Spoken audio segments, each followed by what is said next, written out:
ನನ್ನನ್ನೇನು ಹೊಸತು ನೋಡುದು ನೀವು ಇವತ್ತು ಹೊಸತಾಗಿ ಕಾಣ್ತಾ ಇದ್ದೀರಿ ನೀವು. ನಾನು ಏನು ಅಂದ, ಏನು ಚಂದ. ನಾನು ಯಾವಾಗಲೂ ಚಂದವೇ.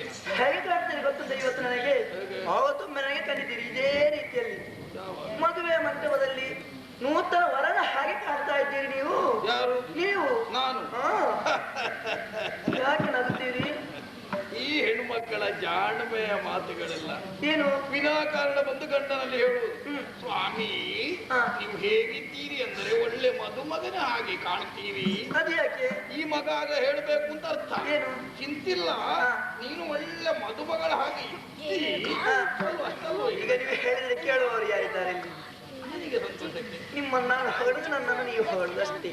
ಮತ್ತೆ ಯಾರು? ಏನು ಶೃಂಗಾರ, ಏನು ಸಂಭ್ರಮ, ಏನು ಅಲಂಕಾರ ಮಾಡಿಕೊಂಡಿದ್ದೀರಿ, ಏನು ಪರಿಮಳ ಬರ್ತಾ ಇದ್ದೀರಿ ನೀವು. ನಾವು ಮತ್ತೆ ಪರಿಮಳ ಕಡಿಮೆ ಆದ್ದೇವಾಗ? ಕಡಿಮೆ ಆಗ್ತದೆ ಇದು. ನಾವು ಯಾವಾಗಲೂ ಹೀಗಲ್ವೇ ಶೃಂಗಾರ ಮಾಡಿಕೊಂಡಿದ್ದೀರಲ್ಲ, ಇದು ಎಲ್ಲಿಗೆ ನೀವು? ನೀವು ಯಾರು ಮಾತನಾಡಲಿಕ್ಕೆ ಹೇಳಿಕೊಟ್ಟ? ಏನು ಕಾರ್ಯಾರ್ಥಿಯಾಗಿ ಹೊರಟು ನಿಂತವರಲ್ಲಿ ಎಲ್ಲಿಗೆ ಅಂತ ಕೇಳುವ ಕ್ರಮ ಉಂಟೇನೆ? ಹೇಳಬಾರ್ದ? ಬೆಕ್ಕಡ್ಡ ಒಂದಾಗಲ್ವ ಅದು? ಮನೆ ಬೆಕ್ಕಡ್ಡ ಅಂದ್ರೆ ಮನೆ ಬೇಕಾದ್ರೆ ಕಾಮಧೇನು ಅದು ಅಲ್ಲ, ಮನೆ ಬೇಕಲ್ವಾ? ಮನೆ ಬೇಕಾದ್ರೂ ಅಪಶಕುನವೇ ಅಲ್ಲ. ನಮಗೆ ಶಕುನ ಶಾಸ್ತ್ರದಲ್ಲೆಲ್ಲ ವಿಶ್ವಾಸ ಇಲ್ಲ, ಅದು ಪ್ರಶ್ನೆ ಬೇರೆ. ಇದು ಕಾರ್ಯಾರ್ಥಿಯಾಗಿ ಹೊರಟು ನಿಂತರೂ ಒಂದು ಕೇಳುವ ಕ್ರಮ ಉಂಟು. ಓಯ್ ದೂರ ದೂರ ಎಲ್ಲಿಗೆ? ದೂರ ಎಲ್ಲಿಗೆ? ಅದು ಎಲ್ಲಿಗೆ ಬಿಟ್ಟಿದ್ದಾರೆ? ದೂರ ದೂರ. ನಾನು ಯಾವ ಕಡೆ ಹೊರಟ? ಯಾರು ನನ್ನಲ್ಲಿ ಹೇಳಿದ್ದೀರಾ ನೀವು? ಅಲ್ಲಲ್ಲ, ಯಾವ ಕಡೆ ಅಂತ ಹೇಳಲಿಕ್ಕೆ ಆಗುವುದಿಲ್ಲ. ಅರಸಲ್ವೇನೆ ನಾನು. ಬಹಳಷ್ಟು ಕಾರ್ಯಗಳಿರ್ತದೆ, ಹೋಗ್ಬೇಕಾಗ್ತದೆ, ಬರ್ಬೇಕಾಗ್ತದೆ. ನೀವು ಅರಸ, ನಾನು ಅರಸ. ಜಾತ್ರೆಗೆ ಹೊರಟದ್ದು ನಾನೀಗ. ಅಲ್ಲ, ನೀನನ್ನು ಕರ್ಕೊಂಡು ಒಂದು ಸುತ್ತಾಡಿಕೊಂಡು ಬರುವ ಹೀಗೆ. ಹೌದು, ವಿಹಾರಕ್ಕೆ ಹೊರಟದ್ದು ನಾನೀಗ. ರಾಜರಾಣಿಯರ ಜೊತೆಯಲ್ಲಿ ಹೋಗುವುದು. ಅದು ಗಾಳಿಗೆ ಹೋಗುದಿದ್ರೆ ನಾನು ಗಾಳಿಗೆ ಹೋಗುದಲ್ಲ ಈಗ. ಮತ್ತೆ ನೀವು ಗಾಳಿಗೆ ಹೋಗ್ಲಿಕ್ಕಿಲ್ಲ. ಅರಸು ಕಾರ್ಯ. ಹೌದಾ? ಇದು ರಾಜ ಕಾರ್ಯವಲ್ಲ, ರಾಜನ ಕಾರ್ಯವು. ಎರಡಾದ್ರೂ ಒಂದೇ ಅನ್ನು. ಅದು ಹೇಗೆ ಒಂದಾಗುವುದು? ಬೇರೆ ಬೇರೆ. ರಾಜ ಕಾರ್ಯ ಅಂದ್ರೆ ಏನು? ಪ್ರಜೆಗಳ ಯೋಗಕ್ಷೇಮವನ್ನು ವಿಚಾರಿಸಿಕೊಂಡು ಬರುದು ರಾಜ ಕಾರ್ಯ. ರಾಜನ ಕಾರ್ಯ. ರಾಜನ ಕಾರ್ಯ ಅಂದ್ರೆ ಬೇರೆ, ಪ್ರಜೆಗಳಿಗೆ ಸಂಬಂಧಪಟ್ಟದಲ್ಲ, ತೀರ ನಿಮಗೆ ಸಂಬಂಧಪಟ್ಟದ್ದು. ನೇರ ವೈಯಕ್ತಿಕ ವಿಚಾರ ಮಾತ್ರ. ಅಲ್ಲಿ ಆಚೆದು ಬರ್ಲಿಕ್ಕೆ ಕೂಡ ಸ್ವಲ್ಪ ಸ್ವಲ್ಪ ಗೊತ್ತಲ್ಲ. ಸ್ವಲ್ಪ ಸ್ವಲ್ಪ ಗೊತ್ತಾಗಿದೆ ನನಗೆ. ನಾನು ಬರುವುದಲ್ಲ, ಇಲ್ಲಿಗೆ ಯಾರು ಬಂದಿದ್ದಾರೆ? ನೀನು ಬರುವುದು. ಯಾರು ಬರಲಿಲ್ವಾ? ನಿಜವಾಗಿ ಚೆನ್ನಾಗಿ ನೀವು ಮಾಡಿಕೊಳ್ಳಿ. ಬರ್ತಾರೆ ಹೋಗ್ತಾರೆ, ಅದನ್ನಲ್ಲಿ ಯಾರು ಲೆಕ್ಕ ಇಟ್ಟುಕೊಂಡು. ಮಂತ್ರಿಗಳು ಬರಲಿಲ್ಲ ಇಲ್ಲಿಗೆ? ಚಂಡ ಪ್ರಚಂಡರು. ಹೌದೌದು, ಅವರು ಬಂದಿದ್ದು. ಏನು ಮಾತಾಡಿದ್ರಿ ನಿಮ್ಮಲ್ಲಿ? ನಮ್ಮದುಂಟಲ್ಲ ಯಾವಾಗಲೂ ರಾಜಕೀಯ. ರಾಜಕೀಯ ನನಗೆ ಗೊತ್ತಾಗಿದೆ ಅದು. ಮತ್ತೆ ಗೊತ್ತಾಯ್ತು, ನಾನು ಕೇಳಿಸಿಕೊಂಡೆ. ಬುದ್ಧಿ ಇರಲಿಲ್ಲ ನನಗೆ. ಏನು? ಗಂಡ ಹೆಂಡತಿ ಜೊತೆಯಲ್ಲಿರುವಾಗ, ಅರಸ ಮಂತ್ರಿ ಏಕಾಂತದಲ್ಲಿರುವಾಗ ಬುದ್ಧಿ ಇದ್ದವರಿಗೆ ಕಿವಿ ಕೊಡಕ್ ಕೊಡೋದು ಅಂತ ಶಾಸ್ತ್ರ ಉಂಟು, ಗೊತ್ತುಂಟಾ ಇಲ್ವಾ? ಗೊತ್ತು ನನಗೆ. ಮತ್ತೆ ಕೊಟ್ರೆ ಮಂತ್ರಿ ಕೇಳಿದರೆ ತಪ್ಪ? ಯಾರು ಮಂತ್ರಿ? ನಾನು ಮಂತ್ರಿ. ಯಾರಿಗೆ? ನಿಮಗೆ. ಯಾವಾಗಿಂದ? ಆಗಲಿಂದಲೇ. ಯಾರು ಕೊಟ್ಟದ್ದು ನಿಮಗೆ ಮಂತ್ರಿ ಪದವಿ? ನೀವೇ ಮಂತ್ರಿ ಪದವಿಯನ್ನು ಕೊಟ್ಟದ್ದು. ಎಲ್ಲ ಕಥೆ. ಏನು? ಇಲ್ಲಿ ಹೆಣ್ಣು ಮಕ್ಕಳು ಮಂತ್ರಿಗಳೇ ಇಲ್ಲ. ನಾನು ಒಬ್ಬಳೇ ಇರುವುದು. ನಾನು ಗೃಹ ಮಂತ್ರಿ ಅಲ್ವಾ? ಅದನ್ನು ಹೇಳುವುದು ನೀನು. ಹೆಂಡತಿದ್ರೆ ಗಂಡನ ಮಂತ್ರಿ ಇದ್ದ ಹಾಗೆ ಅಂತ. ಆದ್ರೂ ಇನ್ನೊಬ್ಬರು ಮಾತನಾಡುವಾಗ ಕಿವಿ ಕೊಡುವುದು, ಅದಿದ್ರೆ ಏನಾದ್ರು ಕಿವಿ ಹಚ್ಚುವುದು, ಅದೆಲ್ಲ ಒಳ್ಳೆ. ಅದು ತಪ್ಪಂತ ಗೊತ್ತುಂಟು ನನಗೆ. ನೀವೇನು ಮಾತಾಡ್ತೆ ಅಂತ ಕೇಳುವುದಕ್ಕೆ ಬಂದದ್ದಲ್ಲ ನಾನು. ನಿಮ್ಮನ್ನು ನೋಡ್ಬೇಕನ್ನೋ ಮನಸ್ಸಾಯ್ತು, ಹಾಗೆ ನಿಮ್ಮ ಬಳಿಗೆ ಬಂದವಳು ನಾನು. ಹಾಗೂ ಒಳಗಿಂದ ಯಾರು ಮಾತನಾಡಿ ಕೇಳಿಸಿತು ಅಷ್ಟೇ. ಕಿವಿ ಕೊಡಬೇಕು ಅನ್ನೋ ದುರುದ್ದೇಶದಿಂದ ಇರಲಿಲ್ಲ, ಉದ್ದೇಶ ಬೇರೆ ಇತ್ತು. ಕಿವಿಗೆ ಬಿದ್ದದ್ದು. ಇದು ಎಷ್ಟು ಗೊತ್ತಾಗಿದೆ ನಿನಗೆ? ಇದು ಈಗ ಹೊರಟು ನಿಂತದ್ದು ನಂದಿನಿ ನದಿಯ ತೀರಕ್ಕಲ್ವೇ? ಹೌದು. ಉದ್ಯಾನವನಕ್ಕೆ. ಅಲ್ಲಿ ಒಬ್ಬಳು ತರುಣಿ ಇದ್ದಾಳೆ, ಅವಳನ್ನು ನೋಡುವುದಕ್ಕಾಗಿ ಹೊರಟು ನಿಂತಿದ್ದೀರಿ. ಯಾವುದು? ಹೌದು. ಈಗ ನನ್ನನ್ನು ಸರಿಯಾಗಿ ನೋಡಿ. ನಿನ್ನ ನೋಡಿ ನನ್ನ ಮುಖ ಚಂದ ಇಲ್ವಾ? ಕಣ್ಣೊಂದು ಆಚೆ ನೋಡ್ತೇನೆ ನಾನು. ಮೂಗು ಸರಿ ಇಲ್ವಾ? ಕೈಕಾಲ ಸರಿ ಇಲ್ವಾ? ಮತ್ತೇನು ಕೊರತೆಯನ್ನು ಕಂಡಿದ್ದೀರಿ ನೀವು? ನಿನ್ನಲ್ಲಿ ಕೊರತೆ ಹೇಳಿದ ನನ್ನ ಮಗ ಯಾರವ? ಮತ್ತೆ ನನ್ನಲ್ಲಿ ಕೊರತೆಯನ್ನು ಕಾಣದೆ ಅವಳನ್ನು ಯಾಕೆ ಬಯಸ್ತಾ ಇದ್ದೀರಿ ನೀವು? ಈಗ ಅವಳನ್ನು ಬಯಸಿದ್ರೆ ನಿನ್ನಲ್ಲಿ ಕೊರತೆ ಅಂತ? ಕೊರತೆ ಇದ್ದೇ ಇದೆ ಅನ್ನುವ ಅರ್ಥ ಅಲ್ವೇ? ಏನ್ ನೋಡ್ತಾ ಇದ್ದೀರಿ? ಯಶೋಮತಿ, ಏನು ನಿನಗೆ ರಸಿಕರ ಮನಸ್ಸೇ ಅಂತ ಹೇಗೆ?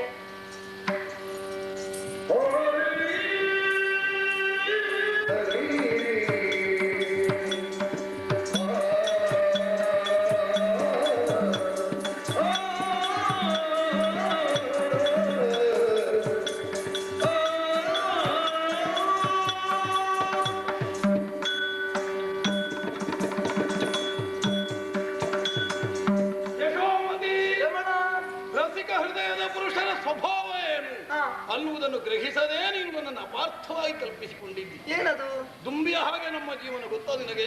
ಅಂದ್ರೆ ದುಂಬಿ ಏನು ಮಾಡ್ತದೆ? ಏನು ಮಾಡ್ತದೆ? ಒಂದು ಹೂವಿನಲ್ಲಿರುವಂತಹ ಮಕರಂದವನ್ನು ಹೀರಿ ಅಲ್ಲಿಗೆ ಸುಮ್ಮಗುಳಿಯುವುದಿಲ್ವಲ್ಲ, ಮತ್ತೆ ಆಗ ತಾನೇ ಅರಳಿ ಆಕ್ರಾಣಿಸುವುದಕ್ಕೆ ಯೋಗ್ಯವಾದಂತಹ ಸುಮ ಎಲ್ಲಿದೆ ಅನ್ನೋ ಹಾಗೆ ಅರಸುತ್ತಾ ಹೂವಿಂದ ಹೂವಿಗೆ ಹಾರಿ ಅದನ್ನು ಸೇರಿಕೊಳ್ತದೆ, ತನ್ನ ಕೊಂಡಿಯನ್ನು ಊರ್ತದೆ, ವೈವಿಧ್ಯವಾದಂತಹ ಅಮೃತವನ್ನು ಹೀರ್ತದೆ, ಆ ಮೂಲಕವಾಗಿ ಉಲ್ಲಾಸದಿಂದ ಜೇಂಗುಳುತ್ತಾ ಕಾಲವನ್ನು ಕಳೆಯುತ್ತದೆ. ಅದೇ ರೀತಿ ರಸಿಕರು ಅಂದ್ರೆ ಒಂದು ಹುಡುಗಿಯ ಸೊಬಗು ಸೌಂದರ್ಯ ಎಲ್ಲ ಸವಿದಾಗಿದೆ. ಓ ಅಲ್ಲೋ ಪಳಿತಾಳಂತೆ ನಂದಿನಿ ತೀರದಲ್ಲಿ, ಒಮ್ಮೆ ನೋಡಿ ಬಿಡುವ ಅನ್ನು ಹಾಗೆ ಅನ್ನಿಸಿದ್ರೆ ಅದರಲ್ಲಿ ತಪ್ಪೇನು? ಮಕರಂದವನ್ನು ಹೇರುವುದು ದುಂಬಿಯ ಧರ್ಮ, ಮಧುಕರ ಗತಿ. ಆದ್ರೆ ಎಲ್ಲಾ ಸಮಯದಲ್ಲಿ ಹೇರಿದ್ರೆ ತಪ್ಪಲ್ವೇ?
ಮಾತಿಗೆ ಪ್ರತ್ಯಾರ್ಥನೆಯನ್ನು ಖಂಡಿತವಾಗಿ ಭಾವಿಸಬೇಡಿ. ಆ ಸ್ವಭಾವವೇ ನಿನ್ನದು. ಯಾಕೆಂದ್ರೆ ಮಕರಂದವನ್ನು ಹೇರುವುದು ದುಂಬಿಯ ಸ್ವಭಾವ. ಸೂರ್ಯೋದಯವಾದಾಗ ಸರೋವರದಲ್ಲಿರುವ ತಾವರೆ ಅರಳುವುದಕ್ಕೆ ಪ್ರಾರಂಭವಾಗ್ತದೆ. ಸೂರ್ಯ ಮುಳುಗಿದಾಗ ಏನಾಗ್ತದೆ? ಸರಿ ಅಲ್ವೇ? ಬೆಳಗಿನ ಕಾಲದಲ್ಲಿ ಅದರ ಮಕರಂದವನ್ನು ಹೇಳ್ತೇನೆ ಉದ್ದೇಶದಿಂದ ಒಂದು ದುಂಬಿ ಹೋದ್ರೆ ತಪ್ಪಲ್ಲ, ಮಕರಂದವನ್ನು ಹೇಳ್ತದೆ. ಇಲ್ಲೂ ಕೂಡ ಮಕರಂದ ಅಲ್ಲಿಯೇ ದೊರೆಯುತ್ತದೆ ಎನ್ನುವ ಉದ್ದೇಶದಿಂದ ಅದರ ಮೇಲೆ ಬಿದ್ದುಕೊಳ್ತದೆ ಅಮಲಿನಿಂದ. ಆಗ ಕಾಲ ಕಳೆದದ್ದು ಗೊತ್ತೇ ಆಗುವುದಿಲ್ಲ. ಸಂಜೆ ಆಗ್ತದೆ, ಸೂರ್ಯ ಏನಾಗ್ತಾನೆ? ಆಗ ಕಮಲ ಮುಚ್ಚುತ್ತದೆ, ಅದರೊಳಗಿರುವ ದುಂಬಿ ಸತ್ತು ಹೋದಿತದೆ ಅಲ್ವೇ? ಅಷ್ಟೆಲ್ಲ ಪ್ರಕೃತಿಯಲ್ಲಿ ಅದೆಷ್ಟು ಹೂವಿದೆ ನೋಡಿ. ಕೆಲವದರ ಮಕರಂದವನ್ನು ಹೇರಿದಂತಹ ಒಂದು ದುಂಬಿ ಒಂದು ಕೆಂಡ ಸಂಪಿಗೆಯನ್ನು ಬಯಸಿದ್ರೆ ಏನಾಗ್ತದೆ? ಕೆಂಡ ಸಂಪಿಗೆ ದುಂಬಿಗೆ ಮೃತ್ಯು ಸ್ಥಾನ. ಸರಿಯಲ್ವೇ? ಈ ಮಾತು ಯಾಕೆ ಆಡಿದ್ದೇನೆ ಗೊತ್ತು ನಿಮಗೆ? ಗೊತ್ತಾಗಲಿಲ್ಲ. ಚಂಡ ಪ್ರಚಂಡ ಮಾತನ್ನು ಕೇಳಿದ್ದೀರಿ ನೀವು. ನಂದಿನಿ ನದಿಯ ತೀರದಲ್ಲಿರುವ ಹುಡುಗಿ ಅತಿ ರೂಪವತಿ. ಅವಳು ಯಾರು? ಅವಳಿಗೆ ಮದುವೆ ಆಗಿದೆ, ತಂದೆ ತಾಯಿ ಇದ್ದಾರೆ, ಎಲ್ಲ ನನ್ನ ಹಾಗೆ ಪತಿವ್ರತೆ ಎನ್ನುವ ವಿಚಾರ ಗೊತ್ತಾಗ್ತಿಲ್ಲ. ಅದೆಂತದ್ದು ಗೊತ್ತಿಲ್ಲ. ಅತಿ ರೂಪವತಿ ಎನ್ನುವ ಮಾತಷ್ಟೇ ಗೊತ್ತು. ಅವರ ಮಾತನ್ನು ಕೇಳಿ ಅವಳನ್ನು ಬಯಸುವುದಕ್ಕೆ ಮುಂದಾಗ್ತಾ ಇದ್ದೀರಲ್ಲ, ಅವಳನ್ನು ಬಯಸಿದ್ರೆ ನಮ್ಮ ಬಾಳು ಸುಗಮ ಆಗುವುದಕ್ಕೆ ಸಾಧ್ಯ ಉಂಟೆ? ಸ್ವಲ್ಪ ಆಲೋಚನೆ ಮಾಡಿ ನೀವು. ಬಲವತ್ವವನ್ನು ಬಯಸುವುದು ತಪ್ಪಲ್ವೇ? ಆಕೆ ಅನ್ಯ ಸತಿ ಆಗಿದ್ದರೆ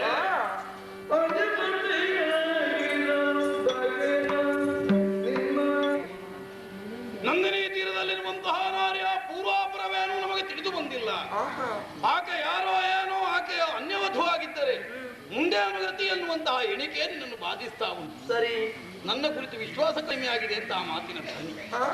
ಅರುಣಾಖ್ಯ ನಿನಗೆ ಏನು ಅನ್ನುವುದು ಇಷ್ಟ ತನಕ ಅರ್ಥವಾಗಲಿಲ್ವೇನೆ? ಏನು ಹುಚ್ಚು ಕಾಮುಕನೋ ನಾನು? ವಿಷಯ ಲಂಪಟನೋ ನಾನು? ಈ ಮೊದಲು ಇಂತಹ ಒಂದು ಪ್ರಕರಣ ಅರುಣಾಖ್ಯನ ಜೀವನದಲ್ಲಿ ಉಂಟೋ ಹೇಳು? ಒಟ್ಟು ಹುಡುಗಿ ಇದ್ದಾಳೆ ಅನ್ನುವುದಕ್ಕಾಗಿ ಹುಚ್ಚು ಕಟ್ಟಿ ಹೋಗುವ ಸ್ವಭಾವದವನು ನಾನು. ನಮಗಂತಹ ಹುಡುಗಿಯರೆಲ್ಲ ಆಗುವುದಿಲ್ಲ ಏನು? ನಾವೆಂತಹ ಮನಸ್ಸಿನವರು ಅನ್ನುವುದು ನಿನಗೆ ಸ್ಪಷ್ಟವಾಗಿ ಬಿಚ್ಚು ಮಾತಿಂದ ಹೇಳಿಬಿಡ್ತೇನೆ. ಯಾರೋ ಮುಟ್ಟಿದ ಮೂಸಿದ ಹೂವಿನ ಮಕರಂದದ ಕುರಿತ ಅಪೇಕ್ಷೆ ಇರುವ ದುಂಬಿ ಅಲ್ಲ ಇದು. ಆಗ ತಾನೇ ಅರಳಿನಿದ್ದಂತಹ ಮಲ್ಲಿಕಾ ಸುಮದ ಮಕರಂದವನ್ನು ಆಗ್ರಾಣಿಸುವಂತಹ ಸ್ವಚ್ಛ ಸ್ವಭಾವವನ್ನು ಹೊಂದಿದವನು ನಾನು. ಮತ್ತೆ ಕೆಂಡ ಸಂಪಿಗೆಯೂ ಬೇಡ, ಸಂಧ್ಯಾಕಮಲವೂ ಬೇಡ ನಮಗೆ. ಆಕೆಯನ್ನು ಹೋಗಿ ವಿಚಾರಿಸ್ತೇನೆ. ಆಕೆ ಪರವಧು ಎಂದಾದರೆ ಅವಳನ್ನಲ್ಲೇ ಬಿಡ್ತೇನೆ, ನೇರವಾಗಿ ಬರ್ತೇನೆ. ನನಗೆ ಬೇಕಾದಂತಹ ಸುಖವನ್ನು ಒದಗಿಸಿ ನನ್ನ ಮನಸ್ಸನ್ನು ಪ್ರಫುಲ್ಲವಾಗಿ ಇಟ್ಟುಕೊಳ್ಳುವುದಕ್ಕೆ ನನ್ನ ಮನಮೆಚ್ಚಿದ ಮನದನ್ನೇ ನೀನಿಲ್ವೇನೆ. ಆದ್ರೆ ನನ್ನದೊಂದು ಮಾತನ್ನು ಕೇಳ್ತೀರಾ ನೀವು?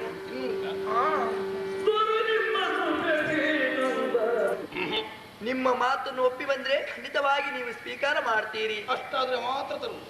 ಆದರೆ ಒಂದು ವಿಚಾರ, ನನ್ನ ಈ ಕೊರಳಿಗೆ ಯಾವತ್ತು ಮಾಂಗಲ್ಯ ಭಾಗ್ಯವನ್ನು ಬಿಗಿದಿದ್ದೀರಾ ಆವತ್ತಿಂದ ಏಕವೀರಾದಿಪುರ ಅರಮನೆಯನ್ನು ಸೇರಿದ ಮೇಲೆ ನಿಮ್ಮ ಮನಸ್ಸಿಗೆ ಬೇಸರ ಆಗುವ ಹಾಗೆ ನಡೆದುಕೊಂಡವಳು ನಾನಲ್ಲ. ನನಗೂ ಕೂಡ ಮನಸ್ಸಿಗೆ ಬೇಸರವನ್ನು ಉಂಟು ಮಾಡಿದವರು ತಾವಲ್ವಾ? ಆದರೆ ನಿಮ್ಮ ಶ್ರೇಯಸ್ಸಿಗೆ ಬೇಕಾಗಿ ನಂದ ದೀಪದಂತೆ ಕರಗಿ ಉರಿದವಳು ಸಂತಸದಲ್ಲಿ ನಾನು. ಆದ್ರೆ ಇಷ್ಟರವರೆಗೆ ನಿಮ್ಮಿಂದ ಕೇಡು ಮತ್ತೊಬ್ಬರಿಗೆ ಬಂದದಿಲ್ಲ, ನಿಮಗೆ ಆದದ್ದಿಲ್ಲ. ಆದ್ರೆ ಒಂದು ವಿಚಾರ, ಎಲ್ಲಿಯಾದ್ರೂ ನಿಮ್ಮಿಂದ ಮರೆತು ಈ ಕಾರ್ಯ ಆದ್ರೆ ಅಕಾರ್ಯ ಆದ್ರೆ ಅದರಿಂದ ನಿಮ್ಮ ಪಾಲಿಗೆ ಕೇಡು ಅನುಭವಿಸಿದ್ರೆ ಅದನ್ನು ನೋಡಿ ಬಾಳುವ ಸಾಮರ್ಥ್ಯ ನನಗಿಲ್ಲ ಸ್ವಾಮಿ.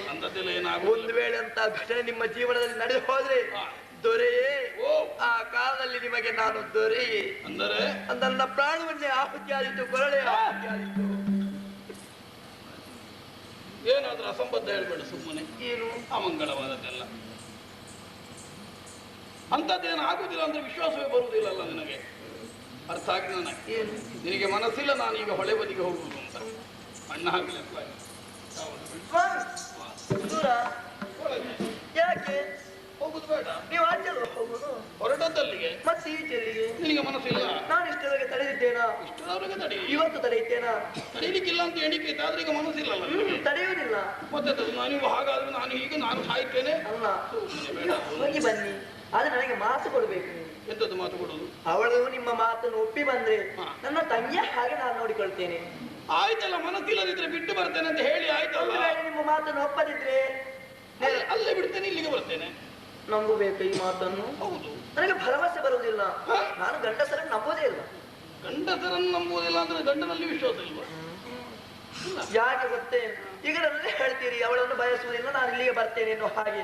ಒಂದು ವೇಳೆ ನಿಮ್ಮ ಮಾತನ್ನು ಕೇಳಿದಾಗ ಅವಳು ತಿರಸ್ಕಾರ ಮಾಡಿದೆ ಆಗ ನಿಮಗೆ ಸಿಟ್ಟು ಬರ್ತದೆ. ಏನು ಮಾಡ್ತೀರಿ ಅನ್ನೋದೇ ಗೊತ್ತಾಗುದಿಲ್ಲ, ಬಲಾತ್ಕಾರ ಮಾಡೋದಕ್ಕೆ ಮುಂದಾಗ್ತೀರಿ. ಆಗ ಎಲ್ಲಿಯಾದ್ರೂ ನಿಮ್ಮ ಪಾಲಿಗೆ ಕಷ್ಟ ಬಂದ್ರೆ ಸರಿಯನ್ನು ಕೆಲವು ಸಲ ಹಾಗಾಗ್ತದೆ. ಎಷ್ಟೇ ಮನಸ್ವಾಸ್ಥ್ಯ ಇದ್ದವನು ಸ್ಥೈರ್ಯ ಇದ್ದವನಾದ್ರೂ ಕೆಲವು ಸಲ ಎಡವಟ್ಟು ಮಾಡಿಕೊಳ್ಳುವುದುಂಟು. ಈ ಕನ್ನಡಿ ನೋಡುವಾಗ, ಚಂದದ ಹುಡುಗಿಯರ ಮುಖ ನೋಡುವಾಗ ಅಲ್ಲ, ಎಂತವನಿಗಾದ್ರೂ ಮನ ವಿಕಾರ ಆಗುತ್ತಾನೆ. ಕನ್ನಡಿ ನೋಡುವಾಗ ಮುಖ ಸರಿ ಇದ್ದವನು ಅದರ ಮೇಲೆ ಹೀಗೆಲ್ಲ ಮಾಡುದು. ಚಂದದ ಹುಡುಗಿಯರು ನೋಡುವಾಗಲೂ ಹಾಗೆ ಸುಮ್ಮನೆ ಕೆಮ್ಮು ಬಾರದು, ಮೀಸೆ ಮೇಲೆ ಎಲ್ಲ ಕೈ ಹೋಗುದು. ಅದಕ್ಕೆ ಮನಸಹಜವಾದಂತಹ ಬಯಕೆ ಅಂತ ಅರ್ಥ. ಆರೋಗ್ಯದ ಲಕ್ಷಣ. ಒಳ್ಳೆ ಆರೋಗ್ಯ ಇದ್ದವನು ಅರುಣಾಯ್ತನ ಅಂದ್ರೆ ಹಾಗಾಗ್ಲಿಕ್ಕೂ ಸಾಧ್ಯತೆ ಉಂಟು. ಅದಕ್ಕೆ ಭದ್ರಸ್ಥಿಕೆ ಬೇಕು ನಿನಗೆ. ನನಗೆ ಭರವಸೆ ಬರಬೇಕು ಅಷ್ಟೇ. ಅದಕ್ಕೆ ಬೇಕಾಗಿ ನನ್ನ ಕರಳು ಮುಟ್ಟಿ ಆಣೆ ಮಾಡ್ಬೇಕು. ಎಷ್ಟು ಸಲ ಮುಟ್ಟಿದ ಮರಳು ಇವತ್ತೊಮ್ಮೆ ಮುಟ್ಟಲೇಬೇಕು ನೀವು. ಅನುಮಾನ ಬೇಡ. ಯಶೋಮತಿ, ನಂದಿನಿ ತೀರದಲ್ಲಿರುವಂತಹ ಹುಡುಗಿಯನ್ನು ಮಾತಾಡಿಸ್ತೇನೆ. ಆಕೆ ಪರವಧುವೆಂದಾದರೆ ಆಕೆಯಲ್ಲಿ ತೊರೆದು ನೇರವಾಗಿ ನಿನ್ನ ಬಳಿಗೆ ಬರುತ್ತೇನೆ. ಆಗ ಒಂದು ಗಂಡನನ್ನು ಒಪ್ಪಿಗೆ ಕೊಟ್ಟು ಕಳಿಸಿದ್ರೆ ಮತ್ತೆ ಹೇಗೆ? ಹೋಗಿ ಬನ್ನಿ. ನನ್ನ ಪೂರ್ವಜನ್ಮ ವಿರೋಧಿಯ ನೀನು ಅಲ್ಲ, ಏನಾದ್ರೂ ಹಳೆ ಬಾಕಿ ಉಂಟಲ್ಲ? ಏನಿಲ್ಲ. ಅಲ್ಲ, ಒಂದು ಕೋಪದಲ್ಲಿ ಮಾತಾಡಿದಾಗ ಗಂಡನನ್ನು ಹೆಂಡತಿ ಆದವಳು ಹೇಗೆ ನಗು ನಗುತ್ತಾ ಕಳುಹಿಸಿಕೊಡ್ಬೇಕು, ಅರ್ಧ ಕಾರ್ಯ ಯಶಸ್ಸಾಗ್ತದಾಗ ಒಂದು ಹೇಗೆ? ಆಯ್ತು ಸ್ವಾಮಿ, ಹೋಗಿ ಬನ್ನಿ. ಆಯ್ತು ಸ್ವಾಮಿ, ಹೋಗಿ ಬನ್ನಿ. ಬೇಗ ಬಂದು ಬನ್ನಿ, ನಾನು ಕಾಯ್ತಾ ಇರ್ತೇನೆ. ಮೊದಲೇ ತಡ ಆಗಿದೆ, ಹೊರಡುವಾಗಲೇ ಮಧ್ಯದಲ್ಲಿ ಒಂದೊಂದು ರಗಳೆ ನಮಗೆ. ಹೋಗೋಣ ನಂದಿನಿ.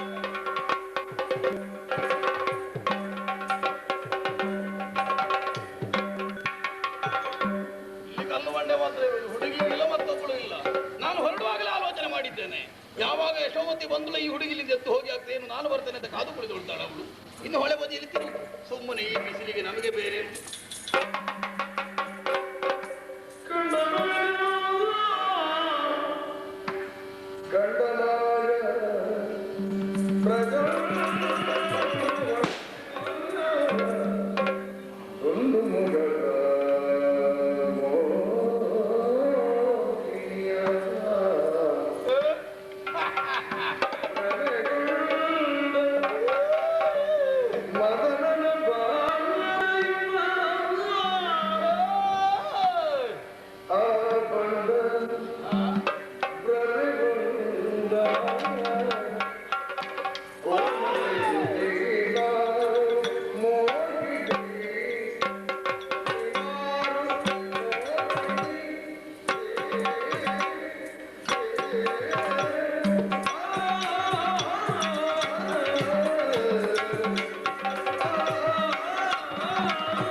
ಕರ್ಕಶ ಆಯ್ತಾ? ಮತ್ತೆ ನಿನಗೆ ಸ್ವಲ್ಪ ಬಲ ಆಯ್ತು ಅಂತಲ್ವಾ? ನನಗೆ ಹೆದರಿಕೆ ಆಯ್ತು. ಹೆದರಿಕೊಳ್ಬೇಡ. ನಿನ್ನನ್ನು ಹೆದರಿಸುವ ಯಾವ ದುರ್ದೇಶದಿಂದಲೂ ಬಂದವನಲ್ಲ ನಾನು. ಮತ್ತೆ ನಮ್ಮ ಪ್ರಾರಬ್ಧದ ಏನು ಮಾಡೋಣ? ಒಳ್ಳೆ ಉತ್ಸಾಹವಂತ ಆವತ್ತು ಸ್ವರ ಮತ್ತಷ್ಟು ಕರ್ಕಶ ಅಂತ ಲೆಕ್ಕವೇ. ಓಹೋ ಏನಿದು? ನಗುವುದಾ ಅಳುವುದಾ? ಅದು ನೀನೇ ಹೇಳು. ಏನು ಅಂತ ನೀವೇ ಹೇಳಿ. ನಿನ್ನನ್ನು ನೋಡುವಾಗ ಏನು ಮಾಡಬೇಕು ಅಂತಲೇ ಗೊತ್ತಾಗುದಿಲ್ಲ ನನಗೆ. ಏನು ಅಪ್ಪ, ಎಂಥ ರೂಪ, ಎಂಥ ರೂಪ ಅಂದ್ರೆ? ಇಂತಹ ರೂಪ ಸೇರಲು ನಾನು ಇಷ್ಟರವರೆಗೆ ಪ್ರಪಂಚದಲ್ಲಿ ನೋಡಿದ್ದೇ ಇಲ್ಲ. ಹೌದೇ? ನಿನ್ನ ಹಣೆ ಹುಪ್ಪು, ಕಣ್ಣು, ಮೂಗು, ಬಾಯಿ, ಕರುಳು ಸೊಟ್ಟ ಕಂಠ ಹೊಟ್ಟ ಬಟ್ಟೆ ಯಾವುದರಲ್ಲಿ ಕೊರತೆಯೇ ಇಲ್ಲ. ಮತ್ತೆ ಶಾತ ಕುಂಭ ಕುಂಭಮಯೋದರೆ ಹೊತ್ತ ದೊಡ್ಡದು ಒಪ್ಪಿಡಿಯಲ್ಲಿ ಅಡಕವಾಗುವ ಸೊಂಟ. ನಿಜವಾಗಿ ನಿನಗೆ ಅನುಮಾನ ಬರುತ್ತದೆ, ನೀನು ಹೆಣ್ಣು ಹೌದಾ ಅಲ್ಲೋ ಅಂತ. ಅನುಮಾನ? ಹೌದು. ಲೋಕನ್ಯಾಯೇಣ ಅಪ್ಪ ಅಮ್ಮನ ಮಗಳಾಗಿ ಹೆಣ್ಣಾಗಿ ಹುಟ್ಟಿದವಳಿಗೆ ಒಂದಿಷ್ಟಾದ್ರೂ ಬೇಕೋ? ಯಾವುದು? ಕೊರತೆ ನಿನ್ನಲ್ಲಿ ಉಂಟಾ? ಇಲ್ಲ ಅಂದ್ರೆ ಏನೂ ಇಲ್ಲ. ಕೊರತೆ ಕೊರತೆಯೇ ಕೊರತೆ. ಅಬ್ಬಾ, ಇಂತಹ ಅಪೂರ್ವವಾದಂತಹ ಲಾವಣ್ಯವತಿ ನಾನು ಇಷ್ಟರವರೆಗೆ ಕಂಡದ್ದೇ ಇಲ್ಲ. ಹಾಗಿದ್ರೆ ನೀನು 6 ಅಲ್ಲ 9. ಯಾಕೆ 13 ಆಗುದಿಲ್ವಾ? ನೀನು ಯಾರು? ನಿನ್ನ ಪೆತ್ತ ಗುಟ್ಟೆಗೆ ಹೋಗಿರ್ಬೇಕು. ಯಾರು ಬಿಟ್ಟದ್ದು? ಹೆತ್ತವರು. ಆ ತಾಯಿ ಯಾರು? ನಿನ್ನನ್ನು ಹುಟ್ಟಿಸಿದ ಅಪ್ಪ ಯಾರು? ನಿನ್ನ ಹೆಸರೇನು? ಇಲ್ಲಿ ಬಂದದ್ದು ಯಾಕೆ ಅನ್ನುವ ಸಮಸ್ತ ವಿಚಾರವನ್ನು ಹೇಳುವೆ ಆ ಕೋಮಲೇ. ಪರಿಚಯ ಬೇಕೇ?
ಅಲ್ಲ, ನಿಮ್ಮನ್ನು ಕರೆದಲ್ಲ ಅಂದ್ರೆ ನಿಮ್ಮನ್ನು ನೋಡುವಾಗ ನಿಮ್ಮ ರೂಪವನ್ನು ಕಂಡಾಗ ನೀವು ಖಳನೆಂಬುದರಲ್ಲಿ ಸಂದೇಹವಿಲ್ಲ.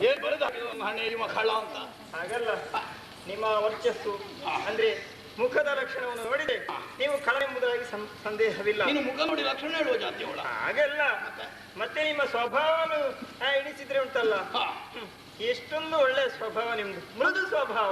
ನಿನಗೆ ಅದೆಲ್ಲ ಹೇಗೆ ಗೊತ್ತಾಗ್ತು? ಅಂದ್ರೆ ನಿಮ್ಮ ಬರುತ್ತಿರುವಂತ ಬಾಯಿಂದ ಬರುತ್ತಿರುವಂತ ಮಾತುಗಳನ್ನು ಕೇಳಿದಾಗ ಸ್ವಭಾವ ಒಳ್ಳೆ ಅಂತ ಅರ್ಥ ಆಯ್ತು. ಮಾತಿನಿಂದಲೇ ಒಬ್ಬ ವ್ಯಕ್ತಿತ್ವ ನಡತೆ ಮಾಡುವುದಕ್ಕಾಗ್ತದೆ. ಹೌದೌದು. ನೀನು ಕಂಡ ಹಾಗಲ್ಲ, ನೀನು ಮೇಲಿರುವುದಕ್ಕಿಂತ 2 ಪಾಲು ಕೆಳಗಿದ್ದಿ. ಮಹಾ ಬುದ್ಧಿವಂತೆ ಅಂದೆ. ಹೌದಪ್ಪ, ನಿಮ್ಮನ್ನು ನೋಡಿದ್ರೆ ಹೇಗಿದ್ದೀರಿ ಗೊತ್ತುಂಟಾ? ಹೇಗೆ? ಏನು ಸುಂದರ, ಏನು ಸುಂದರ, ಏನು ಸುಂದರ, ಯಾರು ಸುಂದರ, ಎಲ್ಲಿಯೇ ಸುಂದರ? ಇಲ್ಲೇ ಸುಂದರ, ನೀವು ಸುಂದರ. ನಾನು? ಹೌದೌದು. ನಿಮ್ಮ ಸೌಂದರ್ಯವನ್ನು ನೋಡಿದ್ರೆ ಈ ಧರೆಯಲ್ಲಿ ಅಂತಹ ಸುಂದರ ಪುರುಷರು ಯಾರು ಇರ್ಲಿಕ್ಕಿಲ್ಲ. ಹೌದಾ? ಹೌದಪ್ಪ. ಅದು ನಿಮ್ಮ ಮುಖವನ್ನು ನೋಡಿದ್ರೆ ಶುದ್ಧ ಅಮಾವಾಸ್ಯ ಚಂದ್ರನಂತಿದೆ. ಅಲ್ಲ, ಪೂರ್ಣಚಂದ್ರನಂತೆ ಕಂಗೊಳಿಸ್ತಾ ಇದೆ ನಿಮ್ಮ ಮುಖಮಂಡಲ. ಶುದ್ಧ ಇಲ್ಲ ಅಮಾವಾಸ್ಯೆಗಾದ್ರೆ, ಅದು ಬಹುಳ.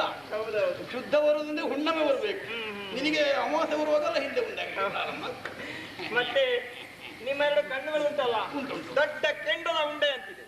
ಅರುಣರಾಗರಂಜಿತವಾದಂತಹ ನೇತ್ರದ್ವಯಗಳು.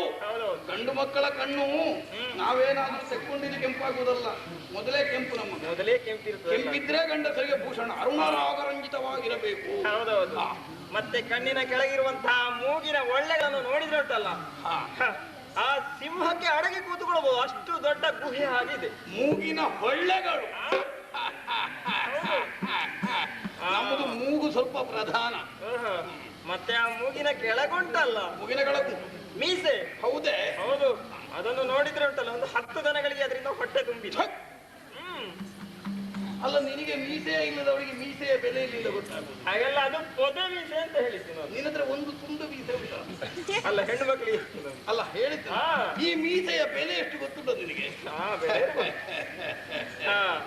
ಮತ್ತೆ ನಿಮ್ಮ ಆಜಾರು ಬಾಹು ಕೈ ದೊಡ್ಡದು. ಹೌದು. ಇದನ್ನು ನೋಡಿದ್ರೆ ದೊಡ್ಡ ಬಂಡೆ ಕಲ್ಲಿನಂತೆ. ಬಂಡೆಗಳು? ಹೌದಪ್ಪ. ಏನು ಯಾವ ಭಾವನೆ ಇಲ್ಲ ಅಂತಲ್ಲ, ಅಷ್ಟು ಕಾಠಿಣ್ಯ. ಕಠೋರ. ಅಂತೂ ನಿಮ್ಮನ್ನು ಕಂಡಾಗ ಸಂತೋಷವಾಯಿತು. ಆದ್ರೆ ನಾನು ಪರಿಚಯ ಹೇಳುವುದಕ್ಕೆ ಮರ್ತೇ ಬಿಟ್ಟಿದ್ದೀನಲ್ಲ. ನೀನು ಬೇಕಾದ್ದು ಮಾತನಾಡುದಿಲ್ಲ, ಬೆಳೆದಿದ್ದೆಷ್ಟು ಆಲೋಚನೆ. ಹೌದು.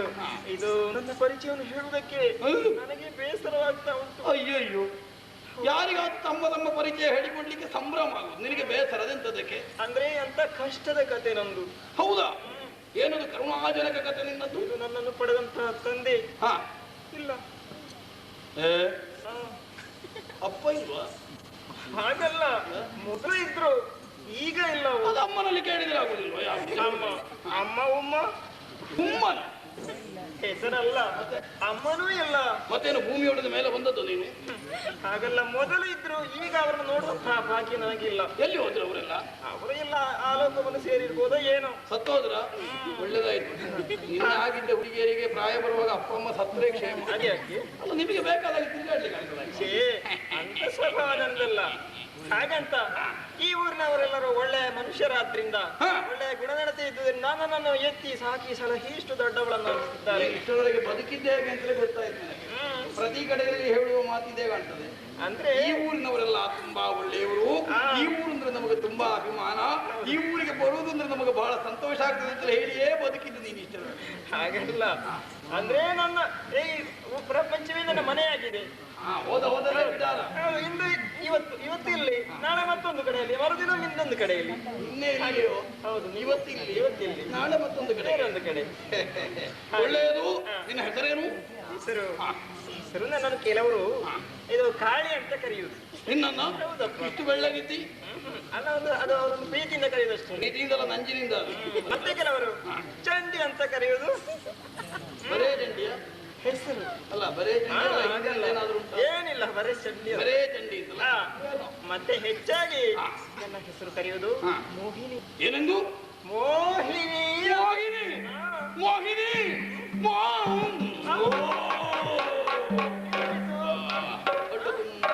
ಹೆಸರು ಕೇಳಿದ್ರೆ ಹೊಟ್ಟೆ ತುಂಬಾ ಆಗ್ತದೆ. ಅಯ್ಯೋ ದೇವರೇ, ಇನ್ನು 3 ದಿನಕ್ಕೆ ಎಂತದ್ದು ಬೇಡ. ಹೆಸರು ಕೇಳಿದ್ರೆ ಹೊಟ್ಟೆ ತುಂಬುದಿದ್ರೆ ಮತ್ತೆ ಇನ್ನು ಪ್ರಪಂಚದಲ್ಲಿ ಯಾರಿಗೂ ಆಹಾರ ಬೇಕು. ಹಾಗಂತ ನನಗೆ ಪ್ರಾಯ ಪ್ರಬುದ್ಧಿ ಆಗಿದ್ದೇನೆ. ನನಗೆ ಅವರನ್ನು ಹುಡುಕಿ ಮದುವೆ ಮಾಡುವವರು ಯಾರಿದ್ದಾರೆ ಹೇಳಿ? ಯಾರಿಲ್ಲ. ನನ್ನನ್ನು ನೋಡಿದ್ರೆ ಗೊತ್ತಾಗುದಿಲ್ಲ ನಿಮಗೆ? ನನಗೆ ಆಗಬೇಕಾದ್ದು ಆಗೀಗ, ನಿಮಗೆ ಆಗಬೇಕಾದದ್ದು ಹೌದು. ಕಾರಣ ಛೇ, ಹಾಗೇನಿಲ್ಲ, ಆರೋಗ್ಯ ಸರಿಯಾಗಿ ಉಂಟು. ಯಾರು ಬರಲೇ ಇಲ್ಲ. ಆದ್ರೆ ಆಗ್ಬೇಕಿದ್ರೆ ನನ್ನ ರೂಪ, ಗುಣನಡತೆ, ವಿದ್ಯೆ ಇದಕ್ಕೆ ತಕ್ಕಂತ ವರಬೇಕಲ್ಲ. ನೀನಿಗೆ ನಿನ್ನನ್ನು ಕಾಗೆ ಹಚ್ಚಿಕೊಂಡು ಅಲ್ಲ ಹೇಳಿ, ಅಷ್ಟು ಚಂದ ಇದ್ದಿ. ಕೆಲವರಿಗೆ ರೂಪ ಇದ್ರೆ ವಿದ್ಯೆ ಇರುವುದಿಲ್ಲ, ವಿದ್ಯೆ ಇರುವುದೇ ಗುಣನಡತೆ ಇರುವುದಿಲ್ಲ, ಎಲ್ಲವೂ ಸಮರ್ಪವ ಇದ್ರೆ ಅವರಿಗೆ ಬುದ್ಧಿ ಸರಿ ಇರುವುದಿಲ್ಲ. ಅಂತೂ ನಿನಗೆ ಇಷ್ಟರವರೆಗೆ ಸಿಕ್ಕಿದ್ದಲ್ಲ ಅಂತವ್ರೆ, ಕೆಲವರು ಅಂತವ್ರೆ. ಯಾರು ಸರಿ ಇದ್ದವರು ಸಿಗ್ಲಿಲ್ಲ. ಹಾಗಾಗಿ ಕೊನೆಗೆ ಹುಡುಕುತ್ತಾ ಇಲ್ಲಿಗೆ ಬಂದೆ. ಧನುಜ ಧರ ಏನು ತೊಳೆದು. ಹೌದು, ಸರಿಯಾದ ಉಚ್ಚಾರ ಅದು. ಈ ಧರೆಯೇ ಧನುಜನದ್ದೀಗ.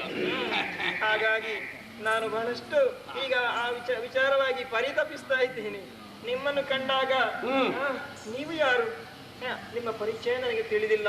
ಹಾಗಾಗಿ ನಿಮ್ಮ ಸಮಸ್ತ ವಿಚಾರವನ್ನು ತಿಳಿಬೇಕಂತ ಆಶೆ ನನಗಾಗಿದೆ. ಪರಿಚಯ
ನನ್ನ ಪರಿಚಯವೇ ಆಗಲಿಲ್ಲ.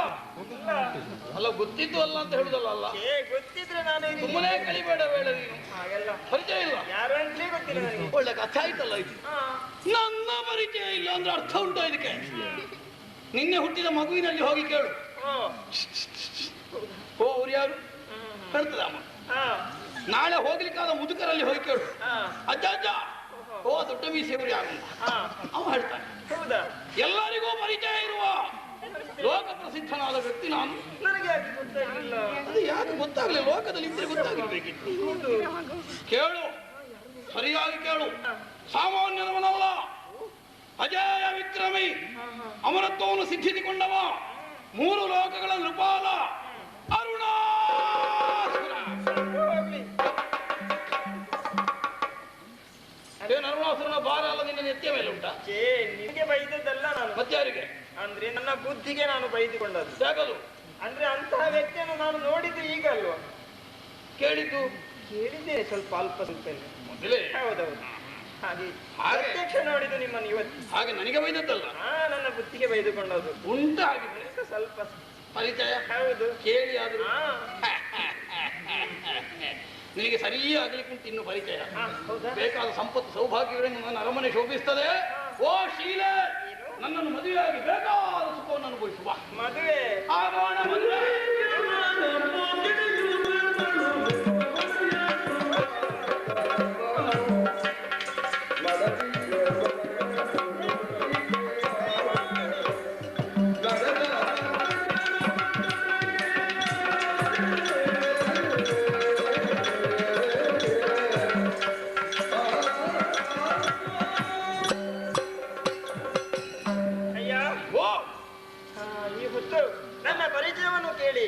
ಹಾಗೆ ನಿಮ್ಮ ಪರಿಚಯವೂ ಆಯಿತು. ಕೊನೆಗೇನು ಮದುವೆಗೆ ತೀರ್ಮಾನ ಮಾಡಿದ್ದೀರಿ? ಮದುವೆ. ಹಾಗೆ ಮದುವೆಯ ಮೊದಲೊಂದು ಸಂದೇಹವನ್ನು ಪರಿಹರಿಸಿಕೊಳ್ಳಬೇಕು ನಾನು. ಮದುವೆಗಿಂತ ಮೊದಲ? ಹೌದೌದು. ಅಂದ್ರೆ ನಿಮ್ಮ ಹೆಸರು ಕೇಳಿದಾಗ ನನಗೆ ಹಿಂದಿನ ಒಂದು ಕಥೆ ನೆನಪಾಗ್ತಾ ಉಂಟು. ಹಿಂದಿನ ಕಥೆ ಏನು? ಹೌದು, ಇಂದಿಗೂ ಕಥೆಯಾಗಿಯೇ ಬದುಕಿದವನು ಅರುಣ. ಅಂದ್ರೆ ಹಿಂದೆ ಶುಂಭನೆನ್ನುವ ದಾನವನಿದ್ದನಂತೆ ಒಬ್ಬ. ಆದ್ರೆ ಅವನು ನಿಮ್ಮಷ್ಟು ಒಳ್ಳೆಯವನಾಗಿರ್ಲಿಲ್ಲ. ನನ್ನಷ್ಟು ಅಂದ್ರೆ ಅಲ್ಲ, ನಿಮ್ಮ ಹಾಗೆ. ನನ್ನ ಹಾಗೆ? ನನ್ನ ಹಾಗೆ ಅರ್ಥ ವಿರಾಮ ಬೇಕಲ್ಲಿಗೆ. ಒಟ್ಟು ಒಂದೇ ಸಲ ವಾಕ್ಯ ಮುಗಿಸುವ. ನಿಮ್ಮ ಹಾಗೆ ಅರ್ಥ ವಿರಾಮ. ಒಳ್ಳೆಯವನಾಗಿರ್ಲಿಲ್ಲ. ಅವನು ಮಾತ್ರ ಲೋಕ ಕಂಟಕನಾಗಿ ವ್ಯವಹರಿಸ್ತಾ ಇದ್ದ. ಅವನ ಆ ದುಷ್ಟತನವನ್ನು ಸಹಿಸಲಾರದೆ ಆ ಶ್ರೀದೇವಿಯೇ ಚಂಡಿಕೆಯಾಗಿ ಬಂದು ಅವನನ್ನು ವಧಿಸಿದ್ದಾಳೆ. ಆ ಹೊತ್ತಿಗೆ ಅವನ ಜೊತೆಯಲ್ಲಿ ಅರುಣಾಸುರ ಎನ್ನುವಂತ ಒಬ್ಬ ಮಂತ್ರಿ ಇದ್ದನಂತೆ. ಅವೇನು ಮಾಡಿದಾನೆ ಗೊತ್ತಾ? ಈ ಚಂಡಿಗೆಯ ಅಟ್ಟಹಾಸವನ್ನು ಕೇಳಿ ಸಹಿಸಲಾರದೆ ಹೆದರಿ ಎತ್ತಲೋ ಓಡಿ ಹೋಯ್ತ. ಏನಾಯ್ತು? ಈ ನೀರೇ ನಮಗಾಗುವ ಲಕ್ಷಣ ಇಲ್ವೋ ಅಂತ. ಏನು ಶೀತ ಆಗ್ತದ? ಹೌದು, ನಂದಿನಿಯದ್ದು. ಹೌದಾ? ನಮಗೆ ಈ ನೀರು ಆಗುದಿಲ್ಲ. ಹಾಗೆ ವಾತಾವರಣ ಬದಲಾಗುತ್ತಾ ಬಂತು. ಏನೋ ಹೇಳಿದೆ ನೀನು. ಆ ಅರುಣಾಸುರನೇ ಈಗ ಇವನೇವೋ ಅಂತ ನನ್ನ ಸಂದೇಹ. ಯಾಕೆ ಅರುಣಾಸುರ ಅಂತ ಹೆಸರಿದ್ರೆ ಅವತ್ತು ಓಡಿದ ಅರುಣಾಸುರನ ಹಾಕ್ಬೇಕು ಅಂತ ಉಂಟಾ? ಇಲ್ವಾ? ಏನು ಒಂದೇ ಹೆಸರಿನವರು ಲೋಕದಲ್ಲಿ ಬೇರೆ ಯಾರು ಇರಬಾರ್ದಾ? ಬೇರೆ ಈಗ ಮೋಹಿನಿಂದ್ರ ನೀನೊಬ್ಬಳೆಯೋ? ಕೆಲವು ಮೋಹಿನಿಯರಿದ್ದಾರೆ. ಕೆಲವು ಮೋಹಿನಿಯರನ್ನು ಗೊತ್ತುಂಟು ನನಗೆ. ಹಾಗಿದ್ರೆ ನನಗೆ ಯಾಕೆ ಅನುಮಾನ ಬರಲಿಲ್ಲ? ಅಲ್ಲ ನಾನೇ ಅಂತ ಇಟ್ಟು ಏನಾಯ್ತೀಗ? ನೀವೇ ನನ್ನನ್ನು ನೋಡುವಾಗ ಓಡುವವನಾಗೆ ಕಾಣುತ್ತದೆ ನನಗೆ. ಇಲ್ಲ ಓಡಿದ್ದ ಹೌದು ಅರುಣಾಸುರ, ಅದಮ್ಮ ಮೊದಲನ ಅರುಣಾಸುರ, ನಾನು ಎರಡನೇ ಅರುಣಾಸುರ. ಹೌದು, ಜೀವನದ ಎರಡನೆಯ ಮಜಲಿದು ಅಂತ ಅರ್ಥ. ಮೊದಲನೇ ಹಾಗಲ್ಲ ಅರುಣಾಖ್ಯ. ಆವತ್ತು ಪಲಾಯನ ಮಾಡಿದ್ದೇನೆ, ಹೆದರಿಕೆಯಿಂದಲ್ಲ ದ್ವೇಷ ಭಾವನೆಯಿಂದಲಾಗಿ. ಈಗ ಮತ್ತೆ ದೇವರಾಗಿ ಬದುಕಿದ್ದೇನೆ. ಈಗ ನಿಜವಾಗಿ ನಾನು ಅರುಣಾಸುರ ಅಲ್ಲ, ಅರುಣ ದೇವರು. ನೀನು ಈ ಸಲ ಸ್ವಲ್ಪ ಮನಸ್ಸಿಟ್ರೆ ನಿನಗೊಂದು ಸುಲಭದಲ್ಲಿ ದೇವಿ ಆಗ್ಲಿಕ್ಕೆ ಆಗ್ತದೆ. ಸುಲಭದಲ್ಲಿ ಹೌದು, ನನ್ನನ್ನು ಮದುವೆ ಆದ್ರೆ ಮರು ದಿವಸದಿಂದ ನೀನು ದೇವಿ ದೇವಿ ಆಗ್ಲಿ. ಮದುವೆ ಆಗುತ್ತಾ ಆಗ್ತೇನೆ. ಆದ್ರೆ ಒಂದು ವಿಚಾರ. ಇನ್ನೆಂತದ್ದು? ಇದು ಅದು ಅವರನ್ನು ಕರೆಯುವ. ಹಾಗೇನು ಮತ್ತೆ ಕರೆಯೋಣ, ಅವರನ್ನು ಕರೆಸ್ಬೇಕು ಅವರನ್ನು ಕೊನೆಗೆ. ಹೌದಾ? ಇನ್ನು ಕೊನೆ ಆಗ್ಲಿಲ್ವಾ? ಆಗ್ಲಿಲ್ಲ. ನಿನ್ಗೆ ಯಾವಾಗ ಕೊನೆ ಆಗುದು? ಅಂದ್ರೆ ಆ ಅಟ್ಟಹಾಸ ಕೊಡುತ್ತಿರುವಂತ ಚಂಡಿಕೆ ಇದ್ದಾಳಲ್ಲ, ಹೌದು, ಆ ಚಂಡಿಕೆ ಎದುರಾಗಿ ಬಂದ್ರೆ ಅವಳನ್ನು ಮದುವೆ ಆಗುವೆಯಾ?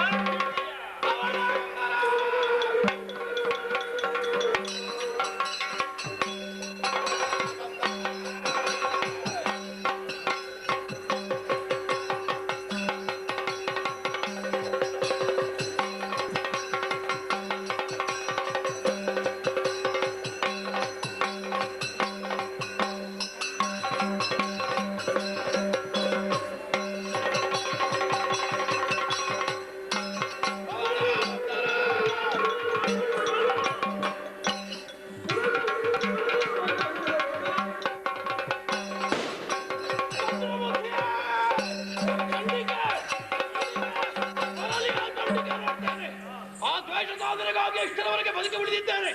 ಅವಳೇ ಬಂದರೆ ಅವಳನ್ನೇ ಬಲಾತ್ಕಾರದಿಂದ ಮದುವೆ ಆಗ್ತೇನೆ. ಹೇಳಿದ ಮಾತನ್ನು ಕೇಳಿ ಒಪ್ಪಿದ್ರೆ ಸರಿ, ಅಲ್ಲದೆ ಹೋದ್ರೆ ಆಕೆಯನ್ನು ಮರಳಿ ಚಂಡಿಕೆ. ಚಂಡಿಕೆ ಎದುರು ನಿಂತವಳು ಮತ್ತಾರಲ್ಲ, ಚಂಡಿಕೆ.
ಮೋಸ ಮಾಡಿದಳೆ, ಕೊಡಿ ಆಚೆ.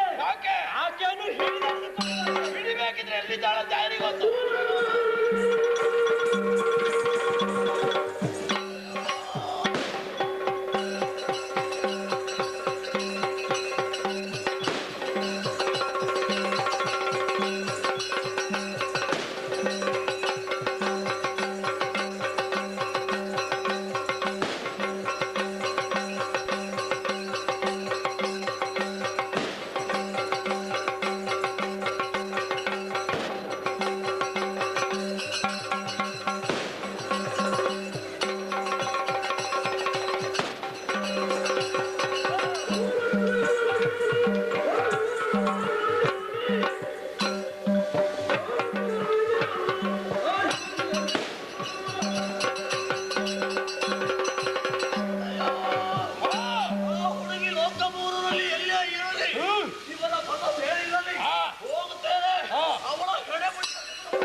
ಮಾಡ್ತಾ ಇದ್ಯಾ? ಇಕೋ ನಿನ್ನಲ್ಲಿ ಹಣೆ ಕಟ್ಟಿ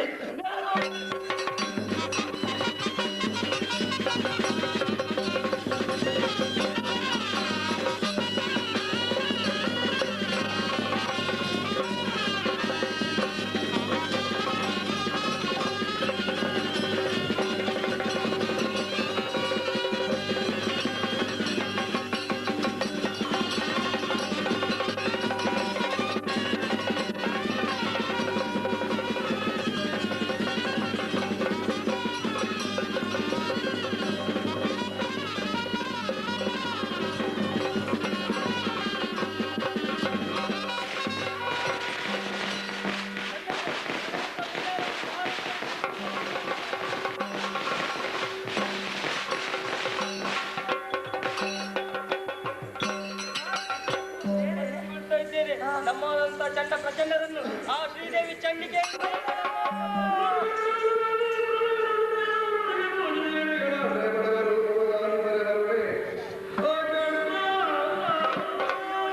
ಮಾತುಗಳನ್ನು ಕೇಳ್ತಾ ಇದ್ದೇನೆ. ಚಂಡ ಪ್ರಚಂಡರ ಅಳಿವು ಐತೆ. ನಮ್ಮವರು ಮಾಡಬಾರದ ಅನ್ಯಾಯವನ್ನು ಎಸಗಿದ ಕಾರಣ ನಮ್ಮ ಪಾಲಿಗೆ ಮುನಿ ನಿಂತಿದ್ದಾಳೆ ಆ ಮಹಾಮಾತೆ. ಅವಳನ್ನು ಮೆಚ್ಚಿಸುವುದಕ್ಕೆ ಬೇಕಾಗಿ ನೇರವಾಗಿ ಉದ್ಯಾನವನ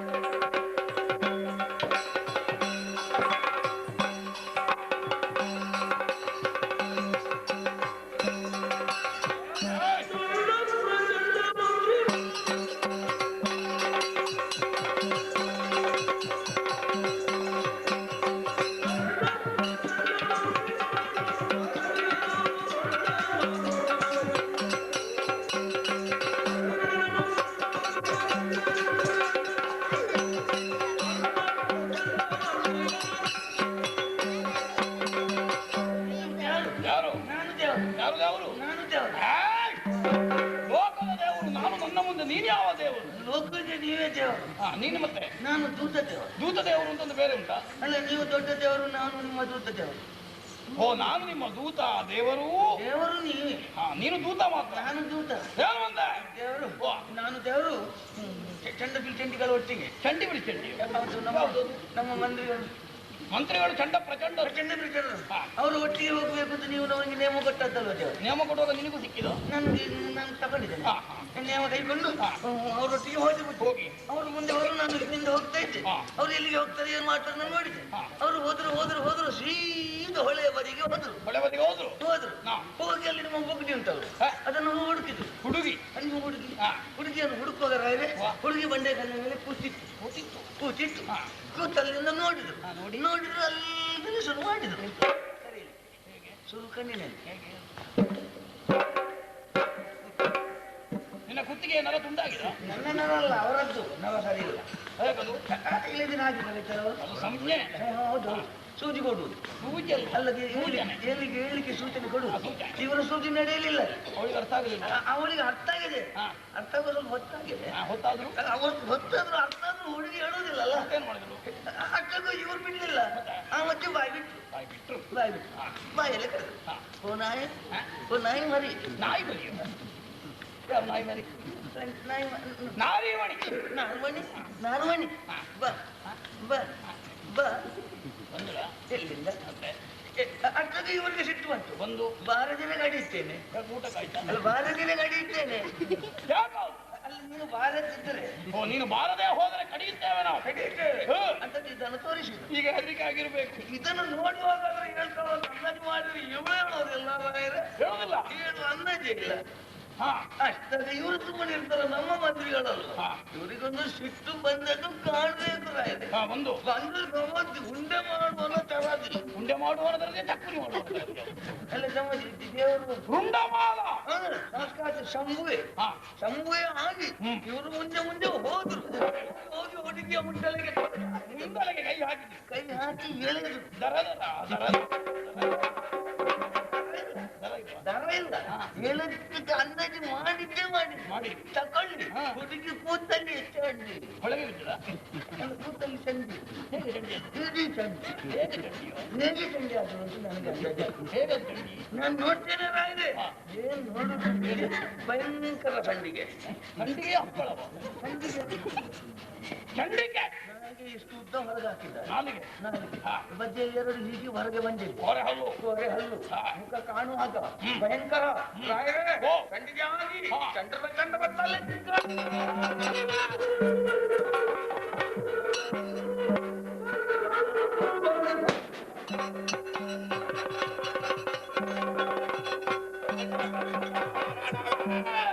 ಎಲ್ಲಿ ವಜ್ರಜಂಡ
ಪ್ರಭುವೇ, ನಿಮ್ಮ ಕರೆಯಕ್ಕೆ ಹೋಗ್ಕೊಂಡು ಓಡೋಡಿಕೊಂಡು ಬಂದಿದ್ದೇವೆ.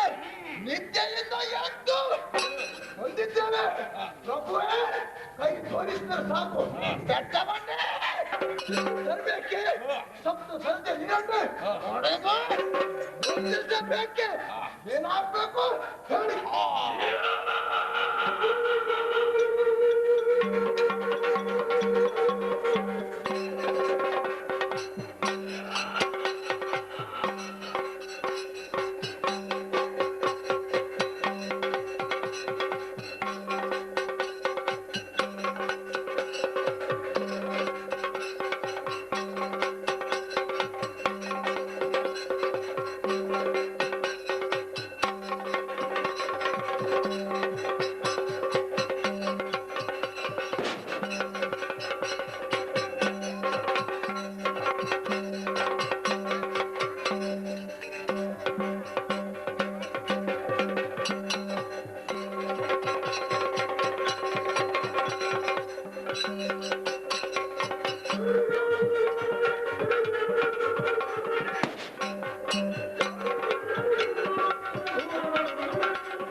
ನಮ್ಮ ಕಾರ್ಯಕ್ಷೇತ್ರದಲ್ಲಿದ್ದುಕೊಂಡು ನಮ್ಮವರನ್ನೆಲ್ಲ ತಲೆ ಬಡಿಯುತ್ತಾ ಮುಂದುವರಿತಾ ಇದ್ದಲ್ಲ. ದೇವತೆಗಳ ಪಕ್ಷದ ಬಯಸಿ ಬಂದು ನಮ್ಮನ್ನು ಕಡೆಗಣಿಸುವುದಕ್ಕೆ ಪ್ರಾರಂಭಿಸಿದೆಯಾ? ನಾನು ತಂದಿರುವಂತಹ ರಥವನ್ನು ಏರಿದು ಬಳಿತು ಅದಲ್ಲದೆ ದುರಬೇಕಾಗ್ತದೆ.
ನಮ್ಮವರಾದ ಚಂಡಪ್ರ ಚಂಡರುಂಡವನ್ನು ಚೆಂಡಾಡಿದೆಯ ನಮ್ಮವರನ್ನೆಲ್ಲರನ್ನು ಕೊಲ್ಲುತ್ತಾ ಮುಂದುವರಿತಾ ಇದ್ಯಾ?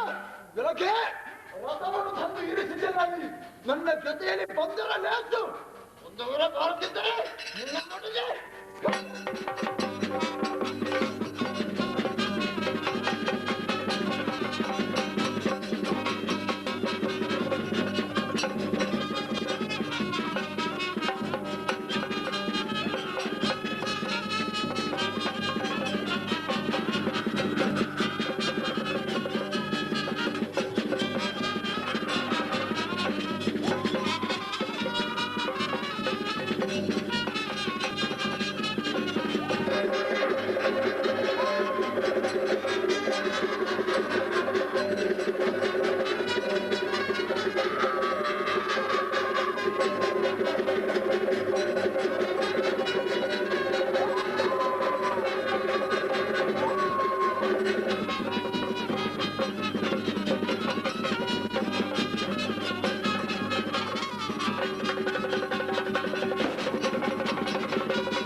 ನನ್ನ ಮಾಂಗಲ್ಯ ಭಾಗ್ಯವನ್ನು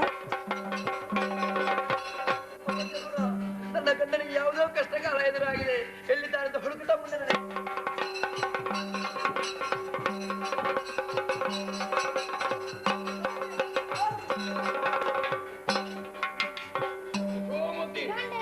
ಏನು ಬಂದೆ? ನದಿಯ ತೀರದಲ್ಲಿರುವ ದರೆಯನ್ನು ತರುತ್ತಿರ್ತೀನಿ ಹೇಳಿ ಹೋದವರು ನೀವು. ಎಲ್ಲಿದ್ದಾಳೆ ಕಾಣುವುದಿಲ್ಲ. ಆಮೇಲೆ ನೀನು ನನಗೆ ಮಾತನಾಡುವುದಕ್ಕೆ ಸಿಗಲಿಲ್ಲ. ಆಕೆ ಹೆಣ್ಣಲ್ಲ ಯಶೋಮತಿ, ಚಂಡಿಕೆ ದೈತ್ಯ ಕುಲಕ್ಕೆ ಮೃತ್ಯು ಸ್ವರೂಪಳು. ಅಂದ್ರೆ ಸ್ವಾಮಿ ನೀವು ತಪ್ಪಾಗಿ ತಿಳಿದುಕೊಂಡಿದ್ದೀರಿ. ಏನು ಯಾರು ತಪ್ಪನ್ನು ಮಾಡ್ತಾ ಅವರಿಗೆ ಶಿಕ್ಷೆಯನ್ನು ಕೊಡ್ತಾ ಇದ್ದಾರೆ. ನಮ್ಮೆಲ್ಲ ಜನನಿಯಂದ್ರೆ ಅವಳು ಜನನೀಯ ಹೌದು ಜನನಿಯಾದ ಎಲ್ಲರನ್ನು ಒಂದೇ ದೃಷ್ಟಿಯಿಂದ ಕಾಣಬೇಕಾ ಬೇಡವಾ? ಮಾಡ್ಬೇಕು. ಮತ್ತೆ ನಮ್ಮಲ್ಲಿ ಏನು ಹಾಗೆ ಯಾರು ತಪ್ಪನ್ನು ಮಾಡ್ತಾ ಅವರಿಗೆ ಶಿಕ್ಷೆಯನ್ನು ಕೊಡ್ತಾ ಇದ್ದಾರೆ. ಏನು ತಪ್ಪು ಯಾರದು ತಪ್ಪು?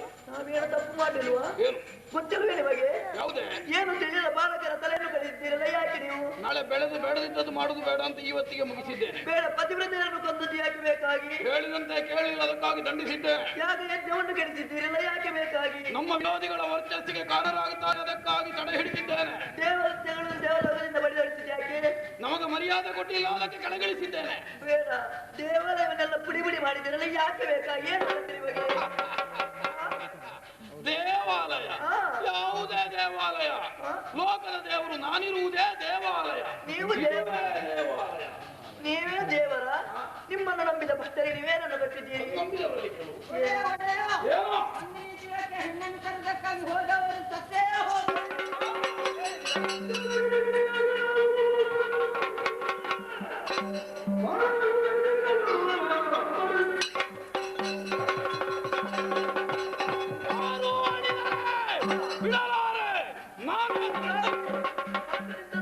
ಯುದ್ಧಕ್ಕೆ ಯುದ್ಧಕ್ಕೆ ಯಾರಲ್ಲಿ? ಅವಳ ಚಂಡಿಕೆಯಲ್ಲಿ ಜಗಜ್ಜನನಿ ನೀವು ಯುದ್ಧ ಮಾಡೋದು ಅಗತ್ಯ ಉಂಟೆ? ಇಲ್ಲದೆ ಮತ್ತೆ ಯಾರು? ನಾನಿದ್ದೇನಲ್ವಾ? ನಿನಗೆ ಯುದ್ಧ ಮಾಡ್ಲಿಕ್ಕೆ ಬರ್ತದ? ಮತ್ತೆ ನಾನು ಹೋಗ್ತೇನೆ, ಹೋಗಿ ದೇವಿಯಲ್ಲಿ ಸರಗಟ್ಟಿ ಬೇಡ್ತೇನೆ, ಮಾಂಗಲ್ಯ ಭಾಗ್ಯವನ್ನು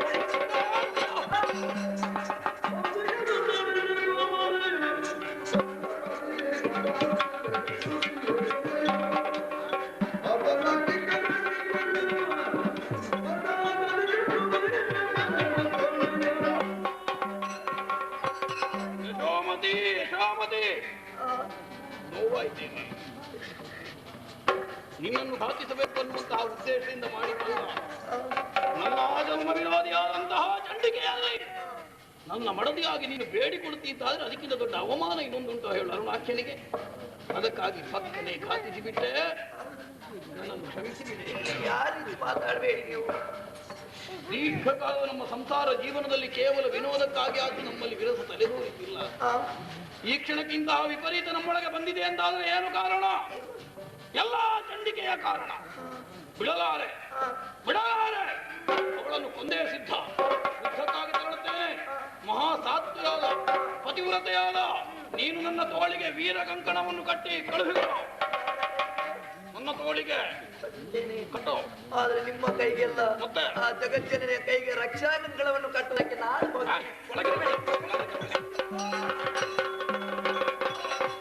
ಹೆಣ್ಮಕ್ಳು ಹೇಳಿ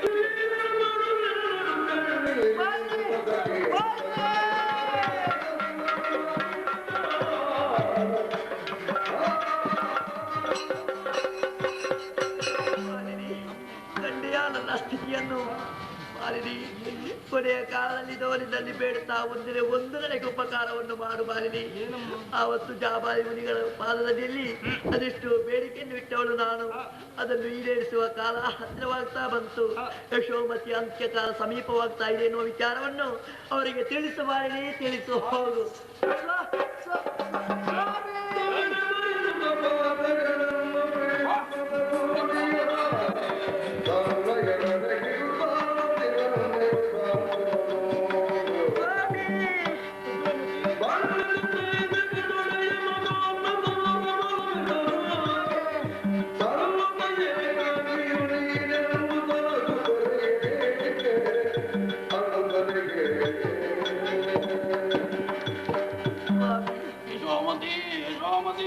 ಛಲದಂತೆ ನೀವು ನಡೆದುಕೊಂಡವರು ನೀವು ಸಾಮಾನ್ಯರೇ ಹೇಳಿ. ಬ್ರಹ್ಮನನ್ನೇ ಮೆಚ್ಚಿಸಿ ವರವನ್ನು ಪಡೆದವರು ನೀವು. ಗಾಯತ್ರಿ ಮಂತ್ರವನ್ನು ಪಡೆದಿದ್ದೀರಿ. ಜನಬಲ ದೇಹಬಲ ಎಲ್ಲ ಇದ್ರೂ ಕೂಡ ನಿಮ್ಮ ಉಪಕಾರ ಆಗುವಾಗ ಒಂದು ಕೂಡ ಒದಗಿ ಬರ್ಲಿಲ್ಲ ನೋಡಿ. ಏನು ಮಾಡೋಣ ನಮ್ಮ ಪ್ರಾರಬ್ಧ. ಇನ್ನಾದ್ರೂ ಆಲೋಚನೆ ಮಾಡಿ ಸ್ವಾಮಿ. ನಿಮ್ಮ ಬಳಿಯಲ್ಲಿದ್ದವರನ್ನೆಲ್ಲರನ್ನು ಕಳೆದುಕೊಂಡವರು ತಾವು. ಹೋಗಲಿ, ನನ್ನ ಸಂಪಾದನೆ ನಾನು ವ್ಯಯ ಮಾಡಿದ್ದೇನೆ, ಕೇಳುವುದಕ್ಕೆ ಯಾರು? ಕೊನೆಯದಾಗಿ ನಾನೊಬ್ಬಳಿದ್ದೆ, ನನ್ನನ್ನು ಕಳೆದುಕೊಂಡಿರಲ್ಲ ಪ್ರಭು. ಏನಾಗ್ತದೆ ನನಗೆ? ಇಲ್ಲ, ಇನ್ನು ನಿಮ್ಮ ಬಳಿಯಲ್ಲಿ ಬದುಕುವ ಪುಣ್ಯವನ್ನು ನಾನು ಮಾಡಿಲ್ಲ. ನಿನಗೇನಾಗುವುದಿಲ್ಲ. ಅದು ಆ ಕಡೆ ನೋಡಿ, ಯಾರೋ ನನ್ನನ್ನು ಕರೆಯುತ್ತಾ ಇದ್ದಾರೆ. ಇನ್ನು ನಾನು ಬದುಕುವುದಿಲ್ಲ.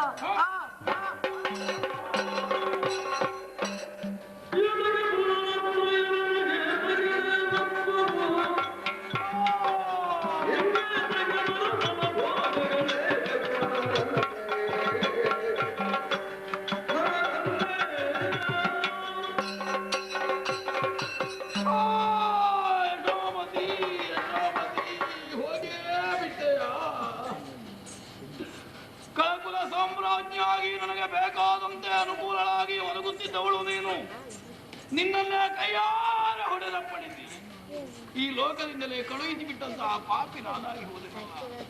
ಕಳಕುಲ ಸಿಂಹಾಸನವೇ ಯಶಾವತಿಯ ಮರಣದ ಮೂಲಕವಾಗಿ ಅಲುಗಾಡುವುದಕ್ಕೆ ಪ್ರಾರಂಭವಾಯಿತು. ನನಗೆ ಯಾವುದಕ್ಕೆ ಯಾಕೆ ನನಗೆ ಮೂರು ಲೋಕಗಳ ಒಡೆತನ ನನ್ನ ಯಶೋಮತಿಯೇ ಇರುವಲ್ಲ.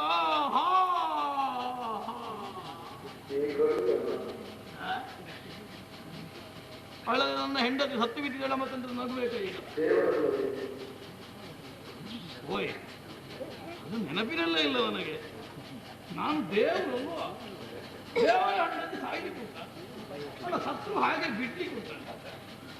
ಈಗ ಬಿಡುವುದಿಲ್ಲ ನಾನು. ಯಶೋಮತಿ ಅರುಣಾಸುರ ಅಪ್ಪಣೆ ಆಗಿದೆ.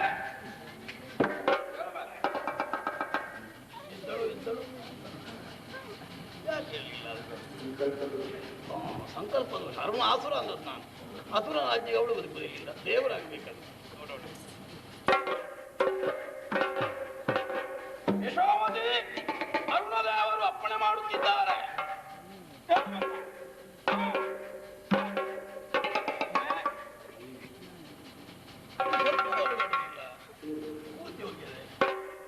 ದೇವರಲ್ವಾ ನಾನು ದೇವರು.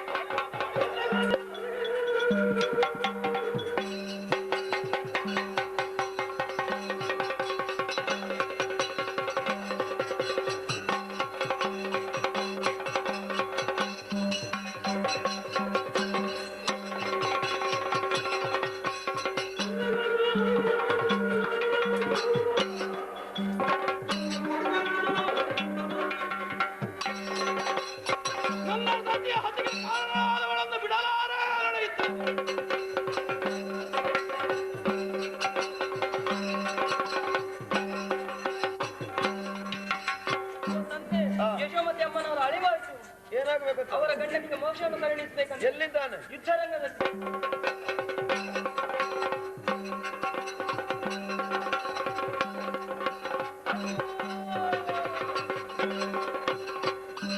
ಶಾಪದಂತೆ ತರಗಿಳಿದ ಯಕ್ಷಕನ್ನಿಕೆ ಅರಿವರು. ಶಾಪದ ವಿಮೋಚನೆಗಾಗಿ ನನಗೆ ನೆಲವನ್ನು ತಂದಿದ್ದೇನೆ ಸ್ವರ್ಗ.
ಆದ್ರೆ ನಿಮ್ಮ ಅಪೇಕ್ಷೆಯಂತೆ ಇದೇ ಸ್ಥಳದಲ್ಲಿ ನೆಲೆಯಾಗಿ ನಿಲ್ಲುವುದಕ್ಕೆ ಮಾತ್ರ ಸಾಧ್ಯವಿಲ್ಲ.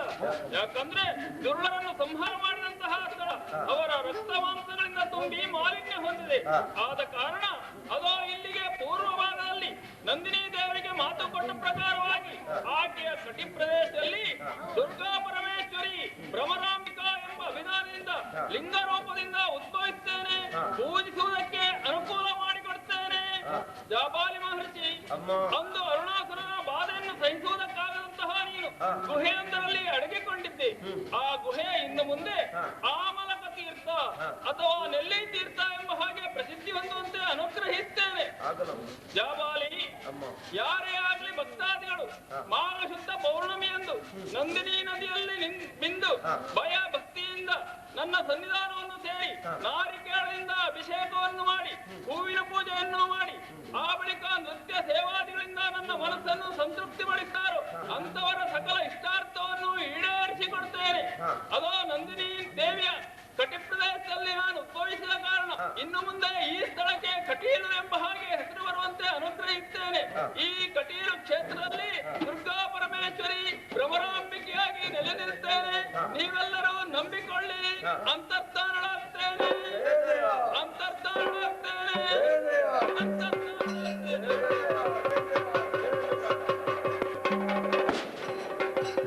ದೇವೇಂದ್ರ, ಕೈ ತಪ್ಪಿ ಹೋಗಿದ್ದಂತಹ ಸ್ವರ್ಗದ ಅಧಿಕಾರ ಮತ್ತೆ ನಿನ್ನ ಕೈ ಸೇರಿದೆ. ಸ್ವರ್ಗ ಸಮಾನವಾದಂತಹ ಈ ಕ್ಷೇತ್ರದಲ್ಲಿ ದೇವಿಯನ್ನು ಪೂಜಿಸುವ ಅವಕಾಶ ಭಕ್ತಾದಿಗಳಿಗೆ ಲಭಿಸಿದೆ. 2 ಕಾಲಿನ 4 ಕಾಲಿನ ಯಾವುದೇ ಜೀವಿಯಿಂದ ತನಗೆ ಮರಣ ಇಲ್ಲ ಅನ್ನುವಂತಹ ವರವನ್ನು ಅರುಣಾಸುರ ಪಡೆದಿದ್ದ. 6 ಕಾಲಿನ ಭ್ರಮರವಾಗಿ ಬ್ರಾಹ್ಮಣಿಗೆ ಹುಟ್ಟಿ ಬಂದು ದುರ್ಳನ ವಧೆಯನ್ನು ಮಾಡಿದ್ದಾಳೆ.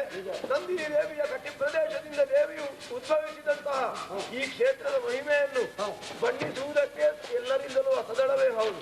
ಆದರೂ ಕ್ಷೇತ್ರದ ಮಹಿಮೆಯನ್ನು ಸಾರುವಂತಹ ಈ ಕ್ಷೇತ್ರ ಮಹಾತ್ಮೆಯ ಪ್ರಸಂಗವನ್ನು ಆಡಿಸಿದವರಿಗೂ ಆಡಿದಂತಹ ನಮಗೆ ನೋಡಿದವರಿಗೂ ಆ ದೇವಿಯು ಆಯುಷ್ಯ ಆರೋಗ್ಯ ಭಾಗ್ಯವನ್ನು ಕೊಟ್ಟು ಕರುಣಿಸಲಿ ಎಂದು ಬೇಡುತ್ತಾ ಮಂಗಳವನ್ನು ಹಾಡೋಣ.